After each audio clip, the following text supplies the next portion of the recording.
Assalamualaikum warahmatullahi wabarakatuh. Alhamdulillah, salatan wa salaman ala rasulillah wa la hawla wa la quwata illa billah wa ba'du. Sudah kita bahas bab tentang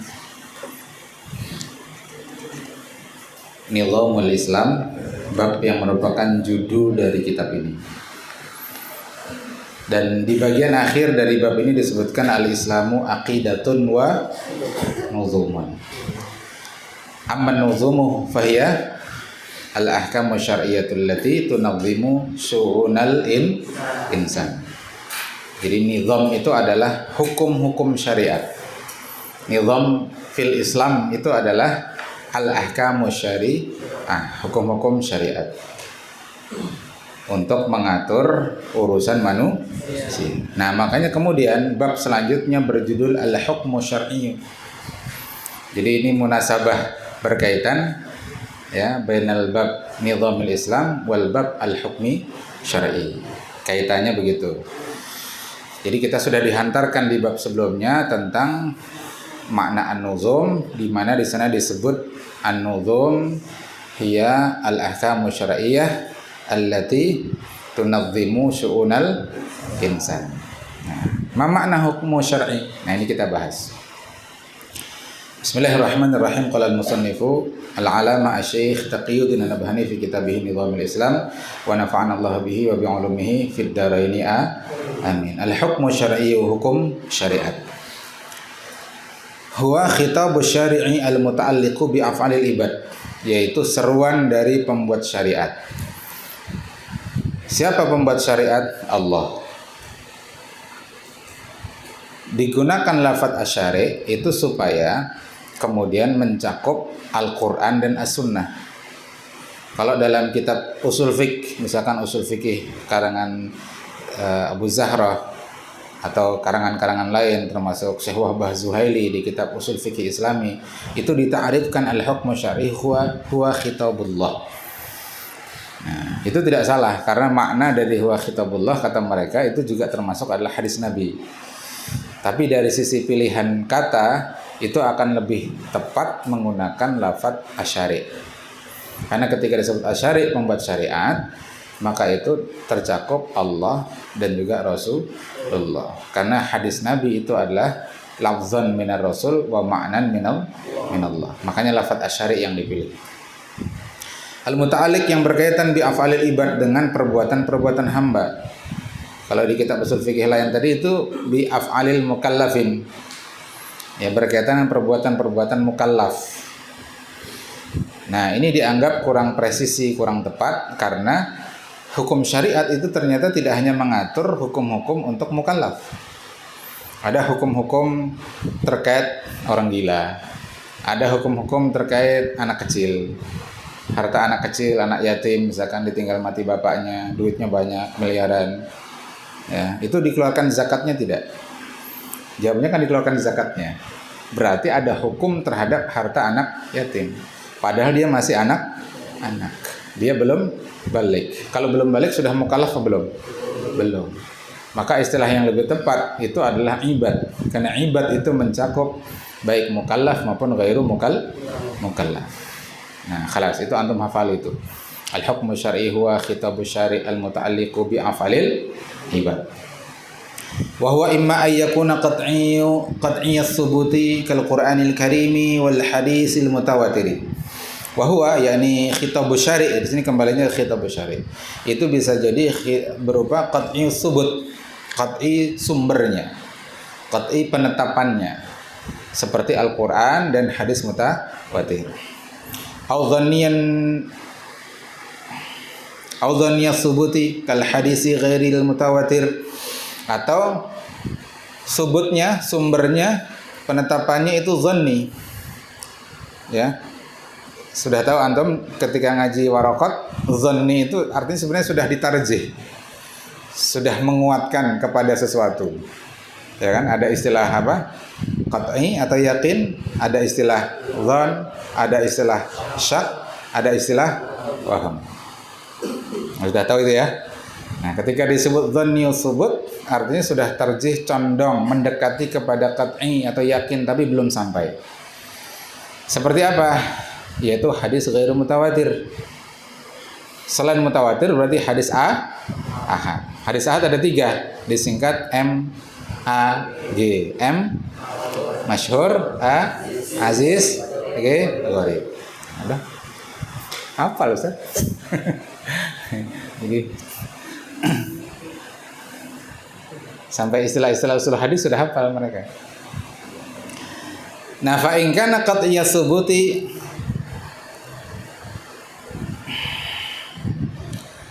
ini kitabnya. Betul ya, subuti ya.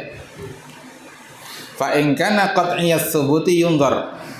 Nah, kalau hukumnya itu adalah qat'i subut, dilihat lagi, yunzar, dilihat. Fa in kana qat'iyud dalalati, jika penunjukannya itu juga qat'i, yakunul hukmul ladzi tatadammanahu qat'iyan, maka hukum yang terkandung di dalamnya itu juga qat'i.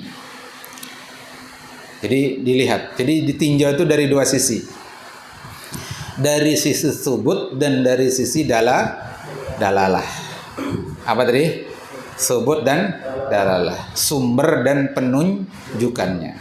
Kalau sumbernya qat'i, dalalahnya juga qat'i, maka hukum yang terkandung di dalamnya adalah qat'i. Qat'i itu artinya pasti, tidak ada ikhtilaf, tidak ada keraguan, tidak ada perbedaan pendapat. Ka raka'atil faraidi kulliha, seperti jumlah rakaat salat fardu, maghrib 3, isya 4 dan seterusnya. Itu qat'i. Fa innaha waradat fil hadisil mutawatiri, karena jumlah rakaat salat fardu itu datang dari hadis-hadis yang mutawatir, yang dalalahnya juga tegas, qat'i. Karena angka kan, angka-angka itu qat'i. Ya. Kalau disebut 2 itu berarti bukan 3, bukan 1. 2 atau 3 itu adalah angka di antara 2 dan 4. Kalau disebut 4 berarti angka antara 3 dan 5. Makanya ayat fajlidu kulla wahidin minhuma mi'ata jaldah itu disebut 100 kali bukan, sudah jelas. Berarti kalau 99 100 apa bukan? Bukan. 101 100 bukan? Bukan. Yaitu qat'iyud dalalah. Ya, termasuk qat'iyud dalalah itulah ismul adad, isim bilangan. Kalau sudah disebutkan mi'ata jaldah itu sudah qat'i, 100, tidak kurang tidak lebih. Nah, kata tahrimir riba, seperti haramnya riba, ayatnya jelas. Wa ahallallahu al-bai'a wa harrama riba. Jelas Allah menyebutkan riba. Itu ada di ayat Al-Qur'an, surah Al-Baqarah ayat 275. Ya kan? Jadi sumbernya qat'i, yakni Al-Qur'an. Dalalahnya qat'i. Jelas Allah menyebutkan wa harrama riba. Langsung disebutkan hukumnya, jenis hukumnya, yakni haram. Itu qat'i. Kemudian wa qat'i yadisarik, motong tangan pencuri. As-sariqu was-sariqatu faqta'u aydiyahuma, potong tangan dari pencuriwan dan pencuriwati. Nah, nanti tentang mana batasan memotongnya, nah itu zanniyud dalalah. Tapi bahwa yang dipotong itu tangan, bukan rijl, jelas ya? Ya, yang rijl, ma makna rijlun? Kaki. Yang dipotong itu tangan, bukan unuk. Ma makna unuk? Leher. Jelas. Hanya saja nanti haddul yad, batasan tangan, itu ulama ikhtilaf. Ada yang mengatakan sampai pergelangan tangan, ada yang mengatakan sampai siku, ada yang mengatakan bahkan sampai bahu itu masih disebut tangan. Jadi bayangkan kalau yang ambil pendapat bahu, kutungnya sampai ke bahu. Pendekar buntung naga sakti. Yang jelas yad. Kemudian wajal dizani, ya, jilid bagi penzina ghairu muhsan. Fa innaha ahkamun qat'iyatun, itu semua tadi adalah hukum-hukum yang qat'i karena berdasarkan subut yang qat'i dan dalalah yang qat'i. Wa shawabu fiha muta'ayyinun, kebenaran di dalamnya itu telah ditetapkan, muta'ayyinun atau muta'ayyanun. Wa laysa fiha illa ra'yun wahidun, dan tidak ada padanya kecuali hanya satu pendapat, dan itu sifatnya qat'i. Makanya di kitab Sulamut Taufik disebut di antara sebab-sebab riddah itu adalah harrama ma ahallallah, mengharamkan apa yang telah Allah halalkan ijma'an, secara ijma'. Ya, seperti ini tadi disebutkan. Dan begitu pula ahalla ma haramallahu ijma'an, menghalalkan apa yang menghalalkan apa yang diharamkan Allah. Jadi yang pertama menghalalkan yang haram, mengharamkan yang haram, yaitu yang secara ijma'an itu juga membuat orang itu riddah, murtad, keluar dari Islam. Tapi ada gayaan. Yang tidak murtad menghalalkan yang haram itu adalah penghulu. Ya. Karena wasilah penghulu akhirnya yang haram menjadi halal. Paham antum? Begitu. Qabiltu nikaha wa zawaj qabiltu nikaha. Nah, itu yang asalnya haram menjadi halal. Jadi penghulu itu menghalalkan yang haram. Tapi itu guyonan ya. Apa aja orang tuh mahlabio. Tetap saja yang menyatakan kalau sudah nikah maka boleh begini begitu itu adalah Allah dan Rasulnya. Penghulu itu hanya menjadi pelaksananya, ya kan? Nah, wa in kana khitabu syar'i qat'iyyat thubuti dhanniyat dalalati. Nah, tapi kalau khitabu syar'i, seruan dari pembuat syariat itu qat'iyyat thubut, misalkan Quranul Karim atau hadis mutawatir, tapi dia dhanniyat dalalah, dhanni dalalahnya, fa innal hukma alladhi tadammanahu dhanniyun, maka hukum yang terkandung di dalamnya itulah dhanni. Ya, mithla ayatil jizyah, seperti ayat tentang jizyah. Nah, nanti apakah jizyah itu dinamakan dengan jizyah, harus dinamakan jizyah, ataukah boleh dinamakan dengan zakatun mudha'afatun? Zakat. Itu ada ikhtilaf. Tentang cara penyerahannya, apakah harus dengan nunduk-nunduk menunjukkan kehinaan orang kafir terhadap kaum muslimin, ataukah biasa saja yang penting dia tunduk pada hukum Allah. Dan di sana itu ikhtilaf. Tapi bahwa tentang wajibnya membayar jizyah ya bagi orang kafir yang hidup di bawah naungan daulah Islam itu qat'i. Yang khilaf itu penamaan dan cara penyerahannya. Kan di Quran disebut dalam surat At-Taubah ayat 29, hatta yu'tul jizyati an yaddin wa hum saghirun, hingga mereka membayarkan zakat jizyah dan mereka dalam keadaan tunduk. Nah, saghirun di situ apakah saghir dalam hal penyerahan ataukah saghirun dalam arti tunduk kepada hukum Allah? Nanti dibahas di akhir ini. Nah, ayat jizyah itu fa innaha qat'iyatus subut. Itu qat'i subut sumbernya yakni Quran, surat At-Taubah ayat berapa tadi? 29. Walakinnaha dhanniyatud dalalati fit tafsil, akan tetapi dia dhanni secara dalalah atau penunjukan. Bisa dibaca dalalah, bisa dibaca dilalah. Kalau menurut Kiai Haji Sitiq Al-Jawi yang afsah adalah dalalah. Ya, bisa dibaca dilalah, bisa dibaca dalalah. Ada lughatani, dua bahasa di situ. Fit tafsil dalam rinciannya, fal hanafiyatu yashtarituna an tusamma jizyatan. Ulama-ulama mazhab Hanafi, jadi kalau disebut Hanafiyah itu bukan berarti tidak mesti Imam Abu Hanifah, tapi ulama-ulama pengikut mazhab Imam Abu Hanifah. Yashtarituna, mereka mensyaratkan an tusamma jizyatan. Itu mesti dinamakan jizyah sebagaimana bahasa Al-Qur'an. Wa ayyadhara dhullu ala mu'tiha, dan hendaklah menampakkan zahir ya yadharu az-zullu, kehinaan, ala mu'tiha, atas orang yang membayarkannya, hina i'ta'iha, ketika dia membayarkan jizyah itu. Wa syafi'iyatu, sementara ulama madhab Syafi'i la yashtarituna tasmiyataha jizyatan, ulama-ulama mazhab Syafi'i tidak mensyaratkan jizyah itu dinamakan jizyah. Boleh pakai nama yang lain. Bal yasihu an tujada bismi zakatin mudha'afatin. Ya, sah kata mazhab Syafi'i.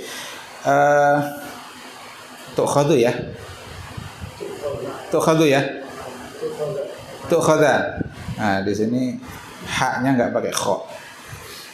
Wawnya tidak pakai hamzah. Ada yang bisa disuruh enggak ya? Tadi lupa. Salah nih Ustaz. Yang salah nih. Tu'khadha bal yasihu an tu'khadha, sah diambil atau digunakan ya, atau digunakan di sini karena majhul, digunakan bismi dengan nama zakatin mudha'afatin, zakat yang berlipat ganda. Nanti tentang berapa jumlahnya itu khalifah menentukan. Di masa Umar bin Khattab itu orang yang sedang pendapatannya 2 dinar. Kalau yang di bawah itu 1 dinar, yang kaya itu 4 dinar. Tapi tentang jumlah itu kebijakan khalifah, salahiyatul khalifah. Wala darurata li izhari dzulli, dan tidak mesti ya, tidak dituntut untuk menampakkan kehinaan. Bal yakfil al khudu'u li ahkamil Islam. Cukup mereka itu tunduk dengan hukum-hukum Islam. Nah, dia bayar jizyah itu sudah menunjukkan dia tunduk pada hukum Islam. Nah, ini ikhtilaf dalam hal tafsil, rincian. Tapi tentang membayar jizyah itu tidak ikhtilaf. Itu qat'i dalalah. Maka hukum yang dihasilkan adalah qat'i tentang wajibnya membayar jizyah bagi ahlu zimmah. Jadi hukum dhanninya itu pada tafsilnya, pada rinciannya. Sama dengan potong tangan tadi, apakah pergelangan tangan atau ilal marafiq atau sampai ke bahu, itu tafsil. Apa tentang potong tangannya qat'i. Paham nih, paham tuh? Bisa membedakan? Saya. Amma in kana khitabu syar'i dhanni thubuti kal hadisi ghairil mutawatiri. Adapun jika seruan pembuat syariat itu dhanni thubut seperti hadis ahad ya, selain hadis mutawatir, fayakunul hukmul ladzi tadammannahu dhanniyan. Maka hukum yang dihasilkan, yang terkandung dalamnya adalah dhanni. Sawa'un akana qat'iyyud dalalati, sama saja apakah dalalahnya itu qat'i ataukah dhanni. Ya, jadi mau dalalahnya qat'i atau mau dalalahnya dhanni, hukum yang dihasilkan tetap dhanni. Apa sebab? Karena subutnya dhanni. Kalau subutnya qat'i, ada 2 kemungkinan. Hukumnya bisa qat'i, bisa dhanni. Qat'i jika apa? Dalalahnya qat'i. Dhanni kalau dalalahnya dhanni. Kalau subutnya dhanni, hukumnya pasti dhanni. Ya. Sawa'un kana dalalatul qat'i am dalalatul dhanni. Sama saja apakah dalalahnya qat'i maupun dhanni. Paham tuh? Nah. Jadi kalau dibuat tabel itu ada 4. Ada 4 sel. Sel qat'i, sel dhanni, sel dhanni, sel dhanni. Berarti sebenarnya lebih banyak yang qat'i atau lebih banyak yang dhanni? Banyak yang dhanni. Sawa'an kana al-qat'iyyud dalalati kasyami 6 ayyamin min Syawalin. Sama saja apakah dalalahnya qat'i seperti puasa 6 hari di bulan Syawal. Fa innaha thabatat bisunnati. Itu telah ditetapkan berdasarkan sunnah. Hadisnya sahih. Riwayat Imam Muslim. Tapi hadis riwayat Muslim yang dimaksud itu hadis ahad. Berarti dia dhanni subut.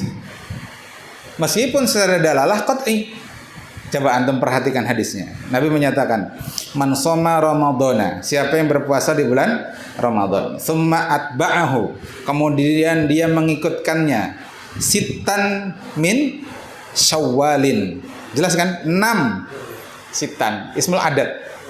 Sittan min Syawalin. 6 hari dari bulan Syawal. Juga sudah jelas sebut bulannya, bulan Syawal. Bukan Zulhijjah, Zulqa'dah, Muharram, Syawal. Sittan min Syawalin. Kana kasiyamid dahri. Adalah pahalanya seperti berpuasa sepanjang tahun. Qat'i ini dalalahnya. Tapi hukum yang dihasilkan apa? Dhanni, karena subutnya dhanni. Maka ada ikhtilaf tentang puasa Syawal itu apakah sunnah ataukah makruh. Bayangkan, satu pendapat mengatakan sunnah, pendapat lain mengatakan makruh. Jumhur ulama mengatakan sunnah, tapi Imam Malik itu mengatakan makruh. Jauh kan? Itu menunjukkan dia itu zanni. Kalau dia tidak zanni, tidak mungkin ada ikhtilaf. Alasan Imam Malik karena itu tidak dilakukan oleh ahlul Madinah. Nah itu kurang ngerti juga kita. Kenapa kok ahlul Madinah yang mendengar hadis ini tidak mengerjakan itu? Kurang ngerti, perlu diteliti lebih lanjut. Tapi yang jelas dalam usul fikihnya Imam Malik, ya, ijma' ahlul Madinah itu dimenangkan atas hadis ahad. Ijma' ahlul Madinah itu dimenangkan atas hadis ahad. Jika ada ta'arud baina ijma'i ahli Madinah wa hadis ahad, ya, beliau menguatkan ijma' ahlul Madinah.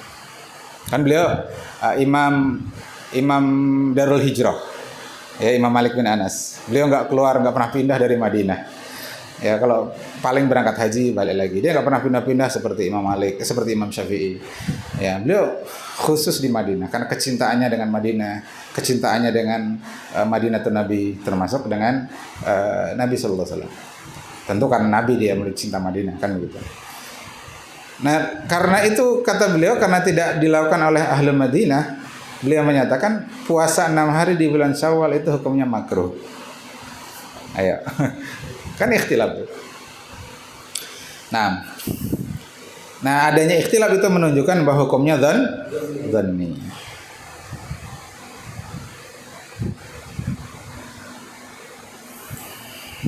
Nah, au dhanniyad dalalah, apalagi kalau dia dhanni dalalah, kaman'i ijaratil ardi, seperti larangan menyewakan lahan pertanian, fa innahu tsabata bisunnah, itu juga ditetapkan berdasarkan as-sunnah. Tidak ada dalam ayat Al-Qur'an melarang penyewaan tanah pertanian. Kita hanya akan temukan dalil-dalil tentang pelarangan penyewaan lahan pertanian itu berdasarkan hadis. Ya, dan itu pun ulama ikhtilaf kesimpulan hukumnya karena hadisnya ahad. Yang kedua, dalalahnya juga dhanni.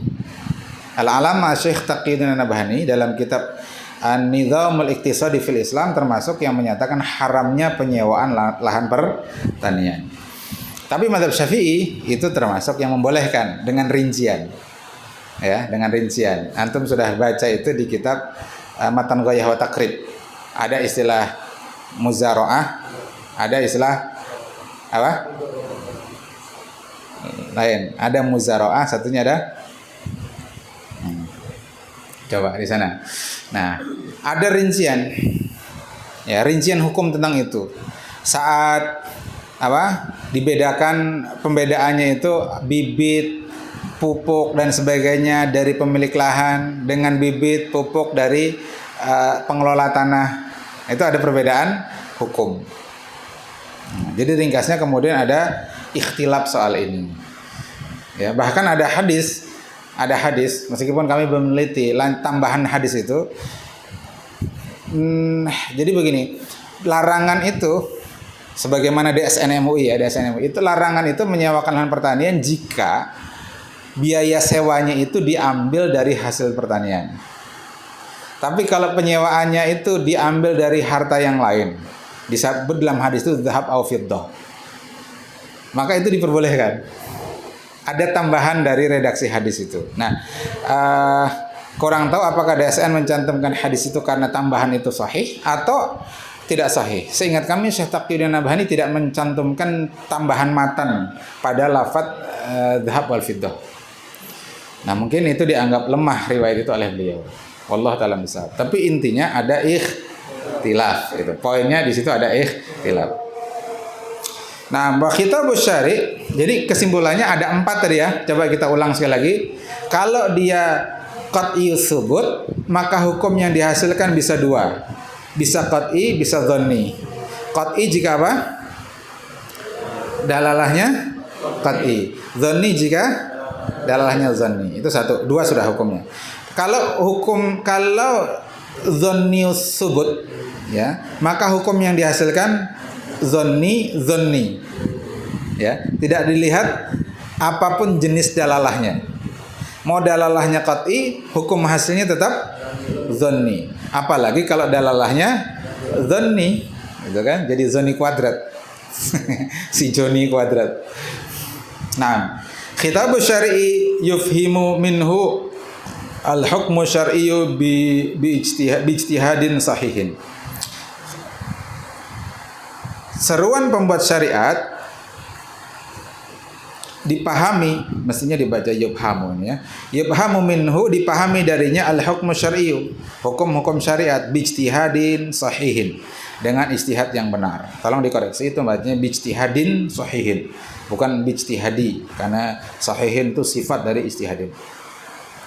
Walidzalika kana ijtihadul mujtahidina huwa alladhi yudhhirul hukma syar'iyyah. Karena itulah ijtihad seorang mujtahid adalah yang menampakkan atau mengeluarkan hukum syara'. Wa ala dzalika fa hukmullahi fi haqqi kulli mujtahidin wa ma'adda ilaihi ijtihaduhu wa ghalaba ala dhannihi.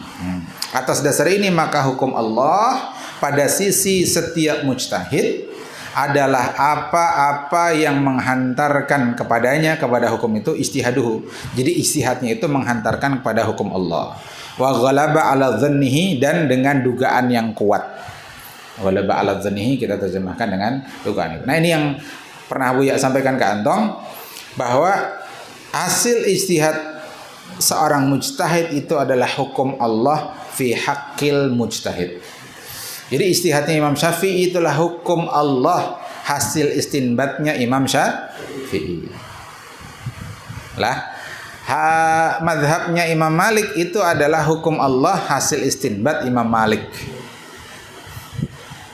Madhab Hanafi itu adalah hukum Allah, hasil istinbat ulama-ulama madhab Hanafi, atau bahkan Imam Abu Hanifah itu sendiri. Paham Tom? Jelas? Jadi ini hukum Allah. Jadi ketika kita bertaklid kepada seorang mujtahid, bukan kita itu mengikuti hukum manusia, tapi kita mengikuti hukum Allah, hasil istinbat seorang mujtahid. Itu berbeda dengan hukum buatan manusia, produk undang-undang, produk DPR. Nah, itu jelas hukum buatan manusia, karena sandarannya bukan Al-Quran dan As-Sunnah. Sandarannya lah ra'yun nas, ya, atau aqlun nas. Nah, jelas bedanya nih? Jelas. Fal mukallafu idza hasalat lahu ahliyatul ijtihadi bitamamiha fi mas'alatin minal masail aw fil masail jami'iha fa in ijtihada fiha wa addahu ijtihaduhu ila hukmin fiha. Seorang mukallaf, orang yang dibebani hukum, jika dengan keahliannya beristihad menghasilkan hasolat, menghasilkan lahu baginya, bagi si mukallaf itu, bitamamiha, dengan kesempurnaannya, dengan pemahamannya, fi mas'alatin, mengenai satu masalah, minal masail, dari masalah-masalah yang ada. Orang Arab itu begitu memang mengungkapkan, ya, takbirnya orang Arab itu menyebutkan mufrad alal jamak, ruknun min arkanil Islam. Nah, gitu. Mas'alatun minal masail. Nah, begitu, itu di antara uslub takbir Arabi. Dan teman harus paham tuh. Di antara uslub takbir Arabi, uslub pengungkapan bahasa Arab. Au fil masaili jami'iha, atau pada seluruh masalah, fa in ijtihada fiha, kemudian dia, jika dia beristihad padanya, pada masail atau masalah, ya, wa addahu ijtihaduhu, dan ijtihadnya itu menghantarkan si mujtahid itu ila hukmin fiha, mengenai status hukum pada masalah itu. Jadi hanya itu kembali ke masalah atau masail. Faqad tafaqal kullu ala annahu la yajuzu lahu taqlidu ghairihi minal mujtahidin. Maka telah sepakat seluruhnya bahwasanya ia si mukallaf yang statusnya mujtahid tadi, yang punya ahliyatul ijtihad tadi, tidak boleh dia bertaklid kepada mujtahid lain minal mujtahidin, ya, dari kalangan mujtahid. Jadi kalau dia itu seorang mujtahid, dia terikat dengan hukum hasil istinbat dia. Tidak boleh dia taklid kepada mujtahid lain. Nanti ada pengecualian. Pengecualiannya kita bahas. Imam Syafi'i itu tidak boleh taklid kepada Imam Abu Hanifah. Imam Malik tidak boleh taklid kepada Imam Ahmad bin Hambal. Secara umum, nanti ada rincian hukum. Fi khilafi ma aujabahu dhannuhu, pada ya khilaf pada apa-apa yang wajib adanya dzan padanya. Wala yajuzu lahu tarku dhannihi illa fi arba'i halatin. Dan dia tidak boleh meninggalkan dugaannya terhadap hukum Allah tadi illa fi arba'i halatin, kecuali pada 4 keadaan. Kenapa disebut dzan? Ini kalau kita renung-renung ya, Allah itu kan tidak membiarkan asya dan af'al yang ada di muka bumi ini kecuali ada status hukumnya. Nah, hanya saja tidak semua Allah jelaskan secara sharih, makanya perlu ijtihad. Nah, ijtihad itu adalah badlul wus'i, usaha maksimal li talabil dhanni, untuk mencari dugaan mengenai hukum Allah. Kenapa kok dugaan? Karena manusia tidak bisa langsung bertanya kepada Allah. Lain hal para nabi. Nabi ketika ditanya satu masalah, beliau tidak jawab, nunggu penjelasan dari Allah. Itu qat'i. Nah, setelah kenabian berakhir, manusia tidak bisa langsung bercakap-cakap dengan Allah. Yang bisa dilakukan adalah apa? Mengeksplorasi kalamullah, Quran, mengeksplorasi hadis Nabi. Lalu didugalah ya kehendak Allah atas benda ini, atas perbuatan ini wajib, ini haram, ini sunnah, ini makruh. Itu sebenarnya dugaan manusia atas iradah Allah, atas asya maupun af'al. Paham ya di sini ya? Ya, tapi menduganya bukan sembarang menduga. Ada thariqahnya, yakni thariqatul ijtihad. Ada ilmunya, bahasa Arab, usul fikih, usul hadis, tafsir dan sebagainya. Jelas ya ini ya? Nah, 4 kondisi itu apa? Al-ula, yang pertama, idza dhahara lahu anna dalil alladhi istanada ilaihi fi ijtihadihi dhaifun. Jika nampak baginya bahwasanya dalil yang dijadikan sandaran olehnya dalam ijtihadnya itu dhaif. Dia menemukan hadis dhaif, maka wajib dia meninggalkan hadis dhaif tersebut. Karena hadis dhaif itu hadis makbul atau hadis mardud? Makbul apa mardud? Mardud. Ketika mardud berarti dia ditinggalkan. Tidak boleh dijadikan hujjah dalam penentuan status hukum. Wa anna dalila mujtahidin akhara ghairi aqwa min dalilihi, dan bahwasanya dalil yang digunakan oleh mujtahid lain selain dia itu lebih kuat daripada dalil dia. Itu karenanya Imam Syafi'i ada qaul qadim, ada qaul jadid.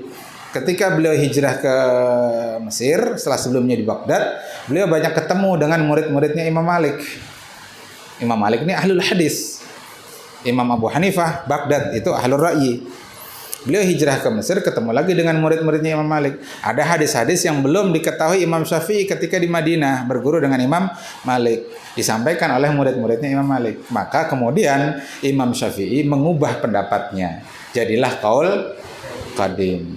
Nah, itu artinya Imam Syafi'i ketika itu meninggalkan pendapat lamanya dan beralih kepada pendapat yang baru.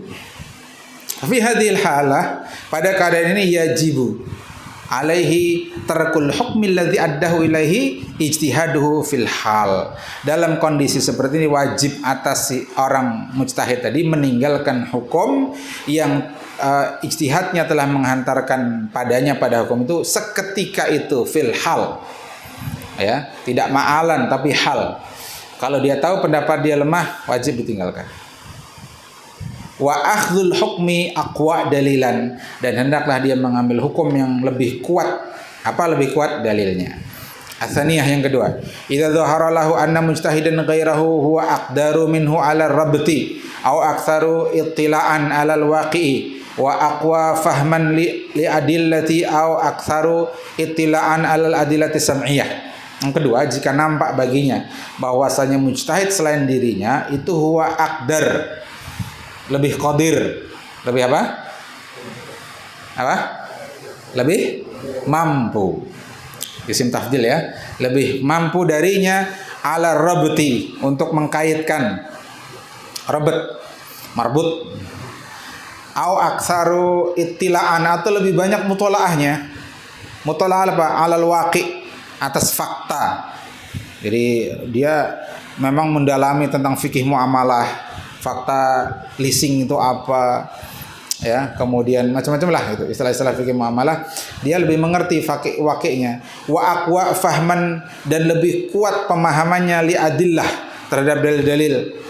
Au aksaru ittilaan alal adillati sam'iyah, dan dia lebih banyak mutolaahnya, pendalamannya, pengetahuannya mengenai dalil sam'iyah, Quran, hadis. Fa innahu yajuzu lahu fi hadhil halah, maka boleh bagi mujtahid tadi dalam keadaan ini ayyatrukal hukm alladhi addahu ilaihi ijtihaduhu, meninggalkan hukum yang menjadi hasil ijtihadnya. Wa yuqallida dzalikal mujtahida, dan dia bertaklid kepada mujtahid yang dianggapnya lebih aqdar tadi, alladzi yathiqu bi ijtihadihi aktsara min thiqatihi bi ijtihadi nafsihi, yang dia itu lebih thiqah, lebih bisa dipercaya dalam hal ijtihadnya, itu lebih aksar, lebih banyak min thiqatihi, daripada kesikohan si mujtahid tadi, daripada ijtihad dirinya sendiri. Asalisah yang ketiga, ayakuna hunaka ra'yun yuradu jam'u kalimatil muslimin alaih, yaitu jika di sana ada pendapat, ada ra'yun yang dipandang dengannya diinginkan yuradu jam'u kalimatil muslimin, dihimpunnya kesatuan kalimat kaum muslimin, untuk persatuan kaum muslimin, limaslahatil muslimin, untuk kemaslahatan kaum muslimin. Fa innahu fi hadhil halah yajuzu lil mujtahidi tarku ma'addahu ilaihi ijtihaduhu. Dalam keadaan seperti ini seorang mujtahid juga boleh meninggalkan ijtihadnya, wa akhdhul hukmil ladzi yuradu jam'u kalimatil muslimin alaihi, dan dia mengambil hukum yang diinginkan terjadinya penyatuan kalimat kaum muslimin, ya, untuk persatuan kaum muslimin. Wa dzalika kama hasala ma Utsman radhiyallahu taala anhu inda bai'atihi, yang sedemikian ini seperti yang terjadi pada masa Utsman ketika bai'at dia. Jadi ceritanya begini, nak. Ya, Kafat. Oh, Alfat. Sayyidina Umar ditikam ketika memimpin sholat subuh oleh seorang majusi namanya Abu Lulu'ah al-Majusi. Kemudian sebelum beliau wafat, beliau membentuk tim untuk memilih pengganti beliau. Ada 6 orang sahabat saya itu. Ada Abdurrahman bin Auf, ada Ali bin Abi Thalib, ada Utsman bin Affan, ada dan lain-lain. Nah, kemudian beliau juga menunjuk Suhaib Ar-Rumi untuk memimpin 50 orang sahabat. Pesan Umar, yang berenam ini musyawarah maksimal 3 hari 3 malam. Kalau 3 hari 3 malam tidak sepakat tentang siapa khalifah pengganti dia, penggal leher orang yang tidak sepakat tersebut. Siapa yang mengeksekusi? Suhaib Ar-Rumi dengan 50 orang pasukannya. Lalu kemudian ringkas cerita, Abdurrahman bin Auf mundur sebagai pencalonan khalifah. Dia justru jadi ketua KPU Khilafah, disingkat KPUK. Dia datang ke rumah-rumah penduduk di Madinah. Dia datangi satu-satu, diminta pendapatnya. Akhirnya suara mayoritas itu condong kepada Imam Ali karamallahu wajhah. Lalu hendak dibaiat di Masjid Nabawi, kata ketua KPUK, siapa namanya tadi? Abdurrahman bin Auf, wahai Ali, engkau kubaiat untuk menjalankan Al-Quran dan As-Sunnah dan keputusan 2 khalifah sebelumnya. Kata Imam Ali, amal Quran wa sunnah na'am. Adapun terhadap Quran Sunnah, oke. Gitu kan bahasa kitanya, oke, saya sepakat. Tapi kalau ijtihad 2 khalifah sebelumnya, saya punya ijtihad sendiri. Au kama qala. Intinya Ali tidak mau memenuhi syarat yang ditetapkan oleh ketua KPUK. Oh, kalau begitu, akhirnya Abdurrahman bin Auf menawarkan baiat kepada Utsman bin Affan, yang suaranya tadi sebenarnya kalah dengan Ali. Nah, Utsman bin Affan memandang kalau ini mujtahid, Ali mujtahid, Abu Bakar mujtahid, Umar mujtahid, Utsman juga mujtahid. Masing-masing punya pendapat sendiri yang bisa jadi berbeda dengan yang lain. Tapi Sayyidina Utsman berpikir, kalau ini tidak saya terima baiat ini, bagaimana kaum muslimin? Padahal ini sudah hampir injury time. Sudah hampir lewat 3 hari 3 malam. Ini jangan-jangan terpenggal semua leher kita ini. Kan gitu ya. Dan yang lebih parah dari itu, nanti kekhilafan kosong dari kepemimpinan. Kaum muslimin tidak punya Amirul Mukminin. Maka dengan kelapangan hati beliau, akhirnya Sayyidina Utsman menerima dan dibaiatlah beliau sebagai khalifah ketiga pengganti Sayyidina Umar bin Khattab. Nah, ini tujuannya li jam'i kalimatil muslimin. Seorang mujtahid boleh meninggalkan pendapatnya. Ar-Rabi'ah yang keempat, idza tabannal khalifatu hukman syar'iyyan yukhaliful hukman alladhi addahu ilaihi ijtihaduhu. Jika khalifah itu telah mentabani, mengadopsi, atau istilah lain itu melegalisasi, menjadi hukum positif bagi negara, hukman syar'iyan, hukum syara, yang hukum syara itu berbeda yukhalifu dengan hukum yang dihasilkan oleh ijtihad seorang mujtahid. Fi hadzal halati yajibu alaihi tarkul amali bima addahu ilaihi ijtihaduhu. Dalam keadaan seperti ini wajib atasnya dia meninggalkan beramal dengan hasil ijtihad dia. Perhatikan kalimatnya, tarkul amali. Ya, bukan tarkur ra'yi. Ya, al-farqu baina tarkul amal wa tarkur ra'yi. Jadi yang dia diminta itu hanya tunduk dalam hal amal. Adapun pandangan, dia tetap boleh menjelaskan pandangan-pandangan dia. Saya itu punya pendapat begini, tapi khalifah sudah mentabani begini. Maka saya beramal dengan amal khalifah. Gitu. Meskipun saya punya pendapat begini. Karena yang dituntut adalah tarkul amal, laisa tarkur ra'yi. Nah, itu. Wal amalu bil hukmi alladhi tabannahu al-imam, dan dia beramal dengan hukum yang telah diadopsi, ditabani oleh imam khalifah.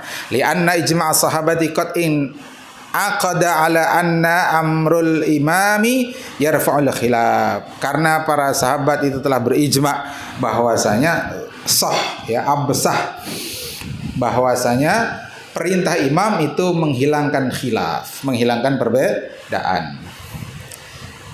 Wa anna amrahu nafidun ala jami'il muslimin, bahwasanya perintah imam itu wajib dilaksanakan atas seluruh kaum muslimin. Abu Bakar ketika jadi khalifah menetapkan, orang yang mentalak istrinya 3 kali dalam satu waktu itu jatuhnya talak 1. Umar bin Khattab ikut. Tapi begitu Umar bin Khattab jadi khalifah, dia punya keputusan hukum berbeda, punya ijtihad berbeda. Kata Umar, karena memang saya itu banyak laki-laki, mulai banyak tuh laki-laki yang menggampang-gampangkan talak pada istrinya. Nah, maka Umar memutuskan, siapa yang menyatakan talak 3 pada istrinya dalam satu waktu. Itu contohnya gini, engkau ku talak, engkau ku talak, engkau ku talak dalam satu waktu. Itu kata Umar jatuhnya talak 3. Sementara pada zaman Abu Bakar itu jatuhnya talak 1. Nah, ketika Umar itu menjadi rakyat, meskipun dia pejabat, Muawin tafid pada masa Abu Bakar, bahkan dia menonjol, dia taat kepada keputusan Abu Bakar, karena Sayyidina Abu Bakar itu sebagai khalifah. Tapi beliau menjadi khalifah, beliau tetapkan, ya, tabani hukum berdasarkan hasil ijtihad beliau. Itu menunjukkan bahwa keputusan imam itu amrul imam nafidhun zahiran wa batinan. Keputusan imam itu wajib diterapkan baik secara zahir maupun batin. Amma idza lam yujtahid man lahu ahliyatul ijtihadi fa innahu yajuzu lahu taqlidu ghairihi. Adapun kalau dia tidak berijtihad, man lahu ahliyatul ijtihad, padahal dia punya kemampuan untuk berijtihad, punya kelayakan ahliyah, kelayakan untuk berijtihad, maka dia boleh taklid kepada yang lainnya, ya, min ghairihi minal mujtahidin, dari kalangan mujtahidin. Li anna ijma' sahabati munaqidun ala annahu yajuzul mujtahidi anna yuqallida ghairahu minal mujtahidin. Dalilnya apa? Dalilnya juga adalah ijma' sahabat, bahwa telah absah, telah terakadkan bahwasanya boleh seorang mujtahid itu bertaklid kepada mujtahid yang lain. Banyak tuh sahabat A nanya sahabat B nanya sahabat C dan seterusnya. Padahal dia punya kemampuan ijtihad, tapi untuk perkara itu dia tidak berijtihad. Apalagi kita, sahabat bukan, ulama bukan, mujtahid juga bukan. Tapi bukan ya. Bukan. Tentu kita ini lebih boleh untuk bertaklid. Fas'alu ahla dzikri in kuntum la ta'lamun. Nah ini kita ini masuk yang paragraf selanjutnya nih. Wa amma man laisa lahu ahliyatul ijtihad fahuwal muqallidu. Nah, itu. Adapun orang yang tidak memiliki kelayakan, kemampuan untuk berijtihad fahuwal muqallid, maka namanya adalah muqallid. Wa huwa qismani, dan itu ada dua macam. Yang muttabi'un wa ammiyun. Ada muqallid muttabi', ada muqallid ammi. Fal muttabi'u, siapa itu muqallid muttabi'? Huwallazi yakunu muhassilan li ba'dil ulumil mu'tabarati fil ijtihad. Yaitu orang yang dia itu memperoleh, memahami, menguasai sebahagian ilmu-ilmu yang teranggap dalam ijtihad. Yang mudah-mudahan kita masuk kelompok ini nih. Ya, belajar bahasa Arab, belajar nahwu, belajar sorof, belajar balaghah, usul fikih, usul hadis, usul tafsir syarah hadis. Itu dalam rangka ini. Minimal masuk makom mujtahid, muqallid muttabi. Fa innahu yuqallidul mujtahida ba'da ayya'rifa dalilahu. Maka dia bertaklid kepada seorang mujtahid setelah mengetahui dalilnya. Ya, wa hina idzin yakunu hukmullah fi haqqi hadzal muttabi huwa qaulul mujtahidi alladzi ittaba'ahu. Ketika itu maka jadilah hukum Allah pada sisi si muttabi, ya, muqallid muttabi adalah qaul atau pendapat mujtahid yang dia mengikutinya. Tapi ingat tadi katakunya itu hukum Allah yang digali oleh seorang mujtahid. Wa ammal amiyu, adapun orang ami, orang awam, ya, awam secara umum, fa huwa alladzi lam yakun muhassilan li ba'dil ulumil mu'tabarati fil ijtihadi, yaitu orang yang tidak lam yakun muhassilan, tidak menghasilkan, tidak meraih, tidak menguasai sebahagian daripada ilmu-ilmu yang teranggap untuk ijtihad. Jadi lihatlah al-ulum al-mu'tabarah. Kalau ulumnya enggak relate dengan ijtihad, ya enggak dihitung. Nah, dia itu alim di bidang apa? Matematika. Enggak ada hubungannya sama ijtihad.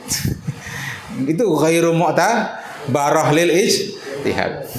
Dia itu alim apa? Astronomi. Dia itu ghairu mu'tabarah fil ijtihad. Dia alim apa? Coding.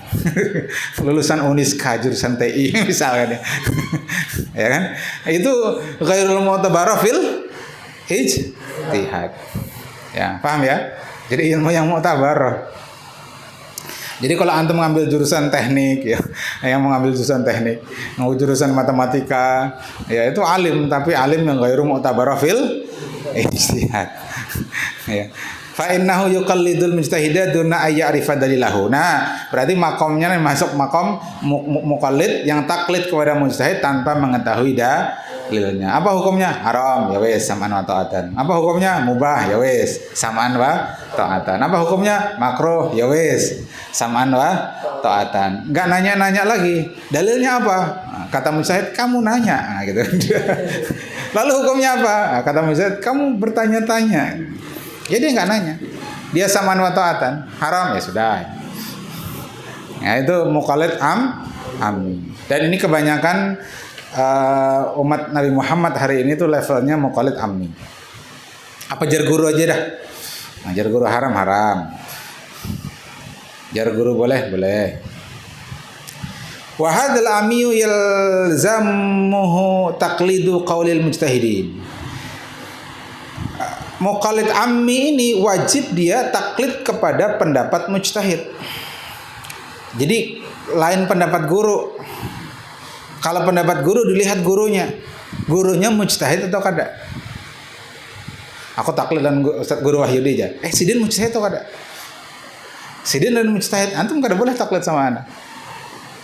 Ya, taklid itu tempatnya kepada mujtahid. Nah, kecuali kita mengatakan Imam Syafi'i berkata kada. Nah, lalu antum taklid. Antum tidak taklid dengan Guru Wahyudi, tapi taklid kepada Imam Syafi'i yang pendapatnya itu disampaikan oleh guru. Nah, gitu. Paham antum? Jadi antum harus tahu persis penceramah, muballigh itu menyampaikan pendapat berdasarkan pendapat siapa, mujtahid siapa, ijtihad siapa. Jangan taklidnya kepada muballigh A, muballigh B, ustadz A, ustadz B, penceramah A, penceramah B. Itu bukan taklid. Karena taklid itu qaulal mujtahid. Wal akhdhu bil ahkamil lati istinbatuhu. Dan dia mengambil hukum-hukum yang mereka istinbat. Ya, istinbat oleh mujtahid tadi. Mujtahid itu mengistinbatnya, hanya itu bil ahkam. Wa yakunul hukmu syar'iyyu fi haqqihi walladhi istinbatahu al-mujtahidu alladhi qalladahu. Jadi hukum syara' pada sisinya fi haqqihi, yakni fi haqqil muqallid. Ya, pada sisi mujtahid adalah yang mujtahid mengistinbatnya, yang dia bertaklid padanya. Nah, itu terjemah letterlocknya begitu. Wa ala dzalika fal hukmu syar'i huwa alladhi istinbatahu mujtahidun lahu ahliyatul ijtihad. Maka kesimpulannya hukum syara' adalah hukum yang mujtahid mengistinbatnya, yang mujtahid itu memiliki keahlian ijtihad. Ya, kapabilitas untuk berijtihad, kompetensi untuk berijtihad, kelayakan untuk berijtihad. Wa huwa fi haqqi hukmullah. Dia di sisi muqallid tadi adalah hukum Allah. Wa la yuzullahu ayyu khalifahu. Maka tidak boleh bagi dia untuk menyelisihi apa yang sudah dinyatakan dia bertaklid padanya. Kalau kita bertaklid kepada Imam Syafi'i tentang salat misalkan, tentang wajibnya membaca suratul Fatihah, kita tidak boleh menyelisihi. Wajib kita membaca suratul Fatihah dalam salat kecuali masbuk. Kalau tidak membaca Fatihah secara sengaja batal salatnya. Nah, itu contohnya ya. Jadi kalau sudah bertaklid dengan mazhab Syafi'i, amalkan dengan murni dan konsekuen, kata Pak Soeharto. Secara murni dan konsekuen. Mari kita laksanakan Pancasila secara murni dan konsekuen. Itu pesannya Pak Soeharto, Presiden Indonesia kedua. Nah, tapi kalau antum mengambil pendapatnya Imam Abu Hanifah bahwa baca Fatihah itu sunnah, ya antum boleh baca Fatihah, boleh juga tidak baca surah Al-Fatihah. Yang jelas kita tidak boleh talfik, mengambil yang mudah-mudah dari pendapat para mujtahid, karena itu mengikuti hawa nafsu. Wa yattabi'a ghairahu mutlaqan. Jadi la yajuzu ayyu khalifahu, dia tidak boleh menyelisihi apa yang hukum Allah yang dia taklidi lalu mengikuti hukum yang lain, hasil istinbat lain secara mutlak. Wa kadzalika huwa fi haqqi man qaladahu hukmullah wa la yajuzu lahu ayyu khalifahu. Jadi yang pertama tadi itu untuk mujtahid ya. Nah, fi haqqihi itu fi haqqil mujtahid, wa kadzalika, nah itu tasbihnya. Demikian pula ya pada hak muqallid, pada hak orang yang bertaklid kepada hukum Allah, dia tidak boleh menyelisihi hasil ijtihad mujtahid yang ditaklidinya. Terakhir, wal muqallidu idza qallada ba'dal mujtahidin fi hukmin hadisatin. Seorang muqallid jika dia telah bertaklid pada sebahagian mujtahid fi hukmin hadisatin minal hawadis, pada satu hukum yang terjadi dari peristiwa-peristiwa. Nah, hadisah itu kan mufrad, hawadis itu jamaknya. Begitulah uslub takbir orang Arab, hadisah minal hawadis. Wa amila biqaulihi fiha. Lalu dia beramal dengan pendapat mujtahid tadi pada hadisah. Falaysa lahu ruju'anhu fi dzalikal hukmi ba'da dzalika ila ghairihi illa bidalilin. Tidak boleh dia menarik ya pendapat yang ditaklidinya. Farruju'u anhu itu kalau diterjemahkan menarik. Rujuk dan kembali darinya. Nah, itu namanya menarik ya. Pada hukum ini kecuali setelah pada ba'da dzalika ila ghairi, kepada mujtahid illa bidalilin, kecuali berdasarkan dalil. Dia mengkaji dalilnya. Nah, berarti siapa yang bisa melakukan ini? Muttabi atau am? Muttabi. Berarti seorang muqallid muttabi itu boleh dia berpindah kepada pendapat lain yang dia pandang arjah atau lebih rajih. Dia tidak wajib terikat pada mazhab tertentu atau pendapat imam mujtahid tertentu. Ya, dia tertentu dalam arti satu, gitu ya. Dia muqallid berarti taklid kepada satu mujtahid. Tapi dia berpindah ke mujtahid lain atau kepada mazhab lain boleh, sepanjang dia bisa tarjih. Karena ada illa bidalilin. Wa amma taqlidu ghairi dzalikal mujtahid fi hukmin akhara fa innahu yajuzu lahu lima waqa'a alaihi ijma'u sahabah. Adapun dia taklid pada selain yang sedemikian itu pada mujtahid lain, fi hukmin akhara, pada hukum yang lain, fa innahu yajuzu, maka boleh baginya, lima waqa'a alaihi ijma'u sahabat, sebagaimana yang terjadi berdasarkan ijma'u sahabat. Maksudnya begini, kita taklid salat pada mazhab Syafi'i, khalas. Kemudian puasa kita ikut mazhab Maliki, yajuz am la yajuz? Yajuz, boleh. Karena itu masalatun ukhra. Nah, masalah yang lain. Tapi kalau kita taklid pada mazhab Syafi'i dalam perkara salat, wudunya mengambil mazhab Abu Hanifah, yajuz am la yajuz? Lam yajuz. Li'anna taharah mas'alatun minas shalah. Mas'alatun muta'alliqun bis shalah. Ya, satu masalah yang berkaitan dengan salat. Ya, huwa mas'alatun wahidah. Ya, huma keduanya itu mas'alatun wahidah.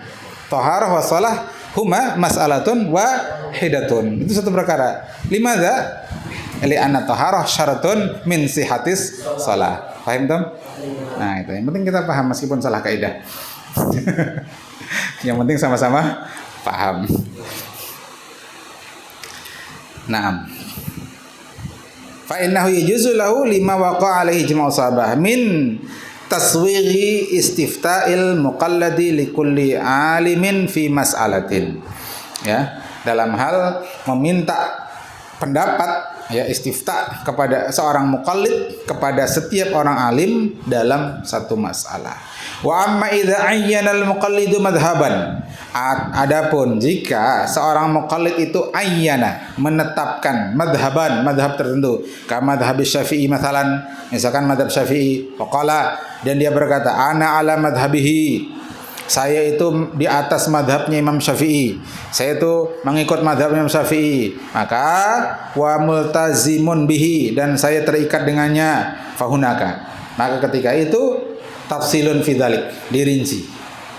Tafsilun fi dzalik. Wa huwa inna kulla mas'alatin minal madhhabil ladzi qaladahu ittasala amaluhu biha falaysa lahu taqlidun ghairihi fiha mutlaqan. Wa man lam yattasil amaluhu biha fala mani'a min ittiba'i ghairihi fiha. Jadi kalau mengatakan begini, saya ana ala madhhabis Syafi'i, saya mengikut mazhab Imam Syafi'i. Nah, itu dirinci. Jika setiap masalah itu dibahas dalam madhab itu, setiap masalah yang dibahas oleh madhab Syafi'i, maka wajib dia qalladahu ittisala amaluhu, yang menghantarkan pada amalnya. Dan tidak boleh dia bertaklid kepada madhab lain secara mutlak. Tapi kalau perkara itu tidak dibahas oleh madhab Syafi'i, ada perkara yang tidak dibahas oleh madhab Syafi'i, ya, belum dibahas oleh madhab Syafi'i, maka saya itu dia tidak ada halangan, fala mani'a, tidak ada halangan min ittiba'i ghairihi fiha, maka tidak ada halangan dia mengikuti pendapat lain selain madhab Syafi'i pada masalah itu. Tapi kalau kemudian belakangan ulama madhab Syafi'i mengistinbat masalah itu, awalnya belum diistinbat, ya, belum ada hasil istinbatul ahkam tentang perkara itu, maka dia boleh mengambil pendapat dari mazhab lain. Kan tadi perkataannya ana ala madhabi Syafi'i, sementara Imam Syafi'i, madhab Syafi'i tidak membahas itu. Berarti dia tidak wajib taklid pada perkara yang tidak dibahas oleh madhab Syafi'i. Belakangan ternyata ada ulama madhab Syafi'i, mujtahid madhab Syafi'i yang mengistinbat itu. Maka ketika itu sudah diistinbat, wajib dia mengikut, karena dia sudah mengatakan ana ala madhabi Syafi'i, ya, ana ala madhabi Imam Syafi'i. Nah, maka kemudian kesimpulannya, ya mudah, kita itu kalau bisa makomnya di makom apa tadi? Muqallid muttabi. Dan kemudian kita tidak perlu membebani diri dengan mengatakan ana ala madhabi kadza wa kadza, ya. Kita jangan membebani diri, saya di atas madhab ini secara keseluruhan. Karena ketika kita mengatakan itu ada konsekuensinya. Sebuah ucapan itu ada konsekuensinya. Ketika dia mengatakan ana ala madhabi Imam Syafi'i, itu wajib dia mempelajari fikih-fikih dalam mazhab Syafi'i. Tidak boleh amal dia itu menyelisihi dari hukum yang diistinbat oleh mazhab Syafi'i. Ketika dia menyelisihi dan dia tidak mau belajar, dia berdosa karena ketidak mau belajaran. Ya kan? Karena dia ada kewajiban terikat dengan mazhab Syafi'i dan tidak boleh menyelisihi apa yang menjadi ijtihad mazhab Syafi'i. Nah, itu. Nah, paling gampang itu muqallid muttabi, ngerti ba'dul ulumil mu'tabarah fil ijtihad tadi, sehingga kemudian kita bisa mengambil dalam hal ini mazhab Syafi'i lebih kuat, kami ngambil mazhab Syafi'i. Dalam hal ini Maliki lebih kuat, ambil mazhab Maliki. Itulah kalau makom kita setidaknya di syarikah ini, di jamaah ini. Bersama jamaah ini, bersama kitab-kitab yang dikarang oleh Al-Alama Asy-Syaikh Taqiyuddin An-Nabhani, kita itu diajari untuk menjadi seorang muqallid muttabi. Dan kemudian Al-Alama Asy-Syaikh Taqiyuddin An-Nabhani juga seorang mujtahid. Mujtahid mutlak. Yang kalau kita taklid kepada beliau boleh, ya juz. Ya, karena posisi beliau sebagaimana para mujtahid madhab tadi. Dan beliau sudah mengarang banyak kitab yang di dalamnya beliau sudah mentarjih dari berbagai kitab, lalu kemudian beliau pilih sebagai pendapat beliau, yang kemudian itu kita bisa ambil dan kita bisa bertaklid dengan pendapat tersebut. Nah, karena beliau seorang mujtahid mutlak atau mujtahid mustaqil, terkadang pendapatnya itu berkesesuaian dengan madhab tertentu, madhab A, meskipun dalam kesempatan lain, dalam masalah lain beliau berkesesuaian dengan madhab yang lain. Mafi muskilah, karena beliau seorang mujtahid dan kita tugasnya taklid. Nah, lalu kemudian terakhir, kalau kemudian pendapat Syekh Taqiyuddin ini bersesuaian dengan madhab tertentu, maka berarti katakan dalam perkara ibadah beliau mensunnahkan qunut ya dalam ahkamus shalah, berarti kita bertaklid kepada Syekh Taqiyuddin An-Nabhani pada saat yang sama kita taklid dengan madhab Syafi'i fi hadhil masalah.